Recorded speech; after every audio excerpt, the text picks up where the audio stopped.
Shalom, selamat pagi anak-anakku yang dikasih oleh Tuhan. Salam sehat untuk kita semua. Hari ini kita akan masuk di materi kita pada hari ini. Tapi alangkah baiknya kita akan mulai dengan berdoa. Mari kita satu di dalam doa. Terima kasih Tuhan untuk pagi hari ini. Kami bersyukur dan berterima kasih. Biarlah Tuhan apapun yang kami pelajari dari awal, pertengahan hingga akhir, Tuhan sertai. Dan biarlah kami mendapatkan apapun yang kami pelajari pada hari ini mendapatkan aplikasi dalam kehidupan kami. Terima kasih Tuhan, dalam nama Tuhan Yesus, haleluya, amin. Oke, hari ini kita akan melanjutkan di bab yang ke-7, membangun sikap peduli dalam masyarakat majemuk. Nah, minggu yang lalu kalian sudah belajar tentang makna sikap peduli di poin ke A. Nah, saat ini Mr. Hari akan lebih lagi melanjutkan materi kita di poin ke B. Minggu yang lalu kita juga sudah membaca kisah tentang Lukas 16 ayat 19 sampai 31. Nah, untuk hari ini kita akan membaca bacaan Alkitab kita untuk lebih lagi memahami materi, yaitu di Yohanes pasal 2 ayat 1 sampai 11. Sekali lagi, Yohanes pasal 2 ayat 1 sampai 11. Kalian dapat melihat di Alkitab kalian masing-masing atau dapat menyimak di PowerPoint yang dapat Mister berikan. Mister bacakan Yohanes 2 ayat 1 sampai 11. Pada hari ketiga ada perkawinan di Kana yang di Galilea dan ibu Yesus ada di situ. Yesus dan murid-muridnya diundang juga ke perkawinan itu. Ketika mereka kekurangan anggur, ibu Yesus berkata kepadanya, "Mereka kehabisan anggur," kata Yesus kepadanya. "Mau apakah daripadaku, Ibu?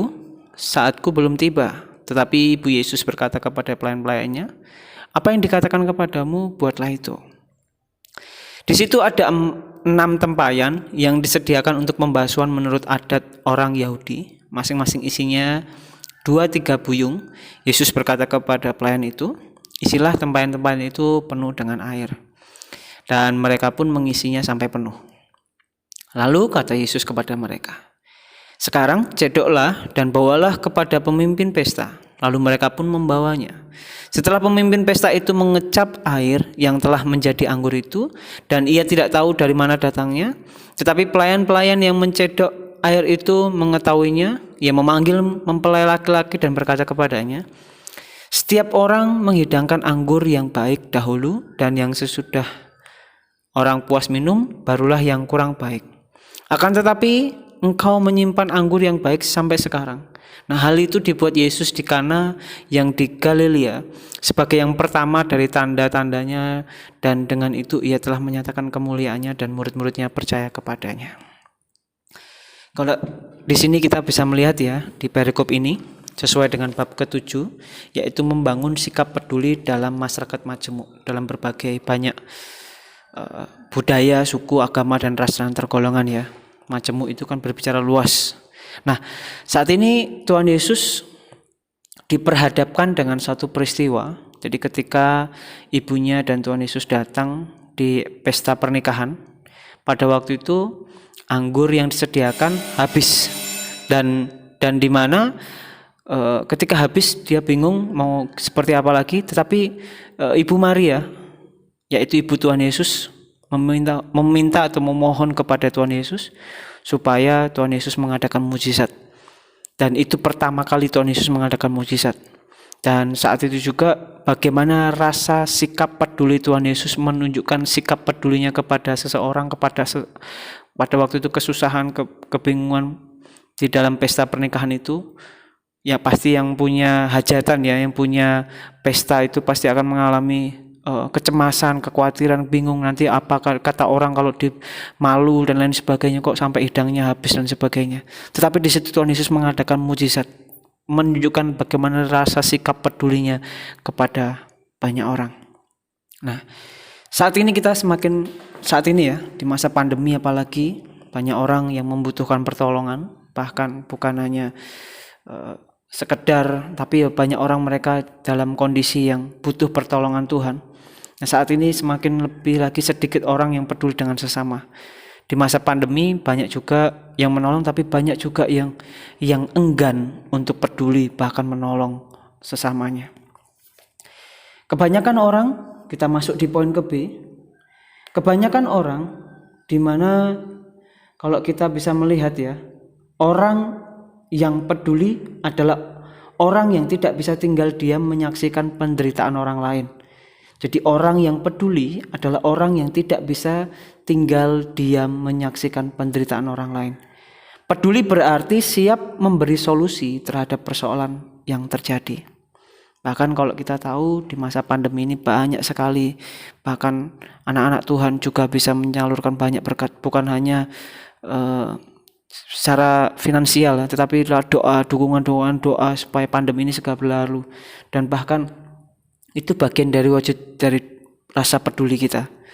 Jadi banyak orang mungkin enggan atau tidak mau peduli, tapi banyak orang juga banyak yang peduli kepada mereka yang membutuhkan pertolongan. Nah, kebanyakan orang memilih mementingkan kepentingan sendiri, benar atau tidak? Kebanyakan orang, hampir kita semua pun merasa bahwa kita seringkali mementingkan diri kita sendiri, enggan tanpa mau menolong orang lain. Padahal sebagai makhluk sosial, manusia itu memiliki hati yang peduli dan mau berbagi dengan siapa saja yang membutuhkan. Khususnya kita sebagai anak-anak Tuhan, sebagai orang Kristen, sebagai anak Tuhan, kita sudah ditebus, kita sudah diselamatkan, bahkan lebih lagi kita sudah mengalami banyak pertolongan daripada Tuhan. Bahkan firman Tuhan bilang lebih baik memberi daripada menerima. Bahkan di dalam kekurangan kita bisa memberi, justru di situ kuasa Tuhan semakin sempurna ya. Mister dan istri dengan kehidupan yang pas-pasan, tapi kita mau belajar memberi apa yang kita dapat bisa beri kepada orang yang membutuhkan. Dan disitulah ada berkat Tuhan. Walaupun sebenarnya penting ya, ada kebutuhan sendiri yang harus dicukupi, ada keinginan yang harus dicukupi. Tetapi firman Tuhan katakan bahwa lebih baik memberi daripada menerima. Dan disitulah bukan embel-embelnya supaya diberkati Tuhan, tapi kita mau belajar memberi. Kalau kita waktu sukses, waktu kita kaya, gampang ya kita memberi, bahkan dengan seberapa banyak pun gampang. Tapi coba kalau kita punya 1000, dapatkah kita memberikan setengahnya? Itu sangat butuh sekali pergumulan, bahkan tantangan ya. Saya butuh 1000 tapi kok saya harus memberi, tapi belajar memberi itu yang Tuhan mau. Tuhan melihat hati kita, bukan sekedar omongan aja. Nah, di sini kita mau belajar lebih lagi. Sebagai anak Tuhan, sebagai orang Kristen, kita dipanggil untuk memiliki kepedulian terhadap sesama kita yang miskin, yang menderita dan yang tertindas, bahkan mereka-mereka yang terperosok di dalam kehidupan dosa. Kita dapat peduli kepada mereka supaya mereka dapat kembali kepada Tuhan, supaya mereka kembali kepada Tuhan yang menyelamatkan kita sebagai Tuhan dan Juru Selamat. Nah, di sini kita dapat melihat bahwa Tuhan Yesus berkata, "Kasihanilah sesama manusia seperti dirimu sendiri." Kalau kita membaca di Matius pasal 19 ayat 29, 22 ayat 39, dan Roma 13 ayat 9, Galatia 5 ayat 14, dan Yakobus 2 ayat 8. Mari kita sama-sama kasihlah sesamamu, semua manusia seperti diri kita sendiri. Kalau kita mengasihi diri kita sendiri, begitu dalam ya, apa yang buat keperluan kita benar-benar maksimal. Seperti itu juga kalau kita mengasihi sesama kita. Itu yang Tuhan mau, supaya kita lebih lagi menjadi pribadi yang memiliki sikap peduli terhadap sesama, di mana harus dibangun dalam kehidupan orang percaya mulai dari sekarang. Kalau dari kita orang biasa-biasa saja nggak belajar memberi, nanti sukses. Saya percaya dari biasa-biasa saja kita nggak bisa memberi, apalagi sukses, lebih pelit lagi. Karena itu, wujudkanlah kasih Kristus kepada siapa saja. Buktikan bahwa ada terang, ada berkat Tuhan, ada penyertaan Tuhan, dan kita bisa menjadi garam dan terang bagi banyak orang. Kita mengasihi atau peduli kepada orang lain karena Kristus memberi teladan yang cukup real, yang cukup luar biasa.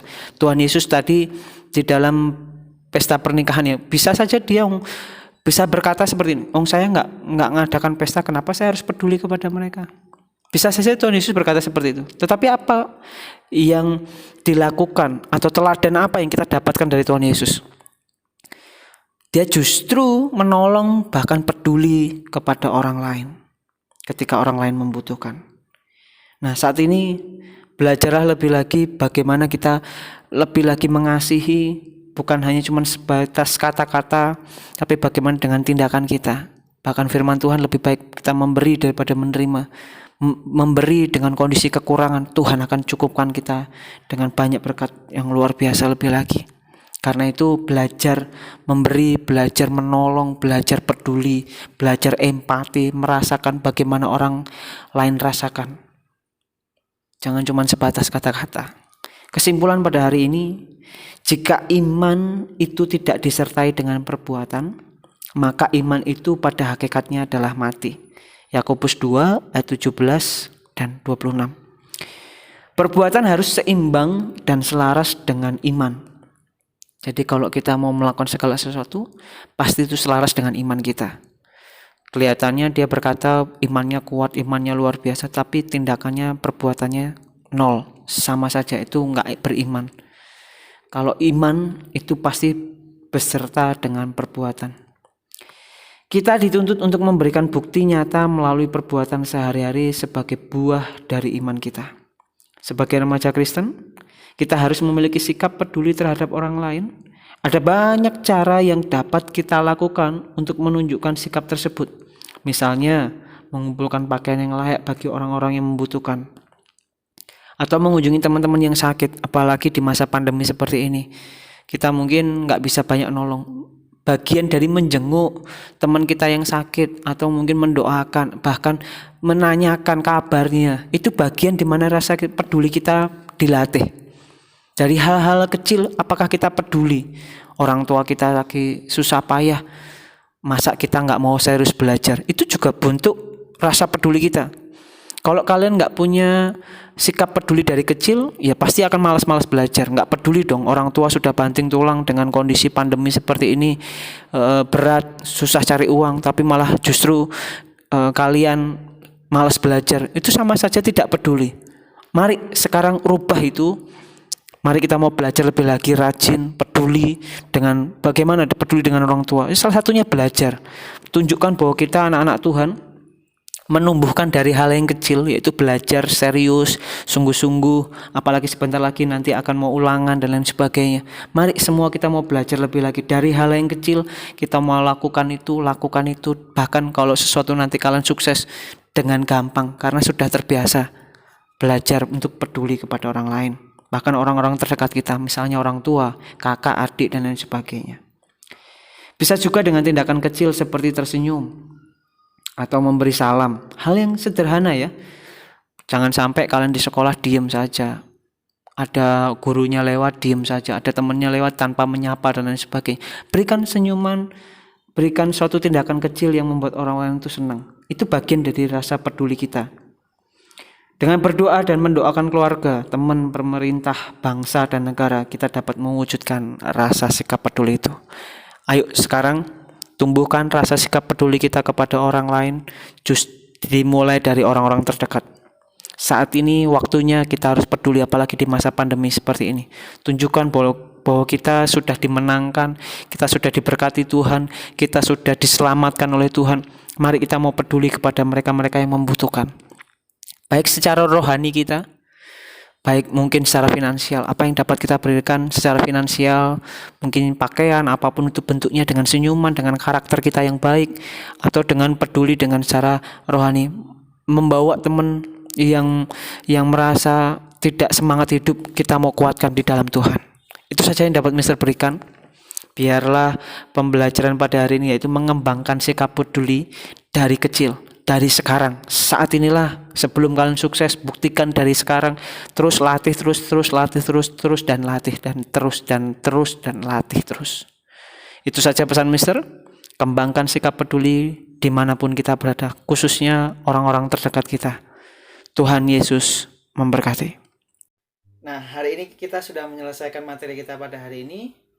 Tadi kita sudah mengawalinya dengan berdoa. Kita juga akan akhiri juga dengan berdoa. Mari kita satu dalam doa. Terima kasih Tuhan, kami sudah menyelesaikan materi kami pada hari ini. Kami bersyukur dan terima kasih karena Tuhan baik dan Tuhan sertai kami. Terima kasih Bapa, berkati kedua orang tua kami, berkati kami juga Tuhan, apapun yang kami pelajari pada pagi hari ini, biarlah mendapatkan sesuatu yang baik dan kami dapat mengaplikasikan dalam kehidupan kami sehari-hari. Terima kasih Tuhan, dalam nama Tuhan Yesus kami berdoa dan mengucap syukur. Haleluya Tuhan, amin. Oke, itu saja yang dapat Mister bisa sampaikan. Tetap semangat, tetap jaga kesehatan kapanpun dan dimanapun. See you next time. God bless you all.